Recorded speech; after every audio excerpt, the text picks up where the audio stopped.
بہت زمانے پہلے مصر کی سرزمین پر ایک ظالم بادشاہ حکومت کرتا تھا جسے فرعون کہا جاتا تھا۔ فرعون بہت مغرور تھا اور خود کو خدا کہلواتا تھا۔ اس نے بنی اسرائیل پر ظلم و ستم شروع کر رکھا تھا، یہاں تک کہ اس نے حکم دیا کہ بنی اسرائیل کے ہر نومولود لڑکے کو قتل کر دیا جائے۔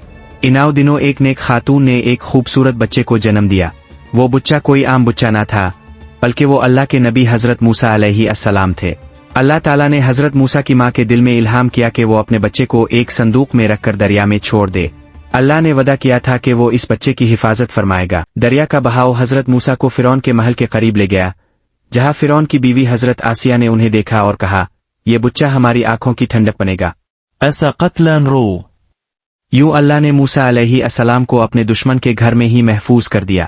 حضرت موسیٰ علیہ السلام محل میں بڑے ہوئے۔ ایک دن انہوں نے دیکھا کہ ایک قبطی فرعونی ایک بنی اسرائیلی پر ظلم کر رہا ہے۔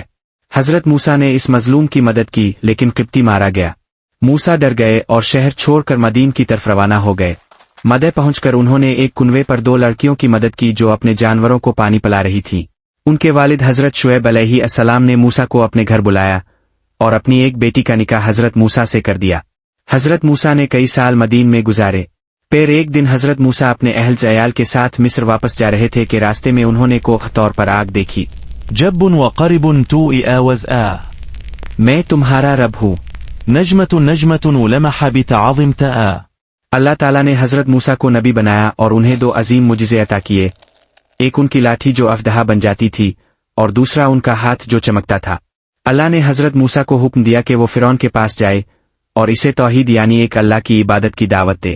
حضرت موسیٰ نے دعا کی کہ ان کا بھائی ہارون بھی ان کے ساتھ ہو، چنانچہ اللہ نے حضرت ہارون کو ان کا مددگار بنایا۔ حضرت موسیٰ اور ہارون فرعون کے دربار میں گئے اور اسے اللہ کا پیغام دیا، مگر فرعون نے انکار کیا اور کہنے لگا، کیا تم میرے مقابلے میں خدا بننے آئے ہو؟ اللہ تعالیٰ نے فرعون کو نشانیاں دکھائی، خون، مینڈک، جوئی، ٹڈی دل، پانی کا خون بن جانا، مگر وہ پھر بھی نہ مانا۔ آخرکار اللہ نے حضرت موسیٰ کو حکم دیا کہ وہ بنی اسرائیل کو مصر سے لے کر نکل جائے۔ حضرت موسیٰ نے اپنی قوم کو لے کر رات کی تاریکی میں ہجرت کی۔ جب فرعون کو پتہ چلا تو اس نے اپنی فوج کے ساتھ ان کا پیچھا کیا۔ حضرت موسیٰ اور ان کی قوم سمندر کے کنارے پہنچے۔ ان کے آگے سمندر تھا اور پیچھے فرعون۔ بنی اسرائیل گھبرا گئے، مگر حضرت موسیٰ نے کہا، میرے ساتھ میرا رب ہے، وہ ضرور راستہ نکالے گا۔ اللہ نے حضرت موسیٰ کی لاٹھی سے سمندر کو چیر دیا۔ پانی دونوں طرف دیوار کی طرح کھڑا ہو گیا اور بنی اسرائیل بحفاظت گزر گئے۔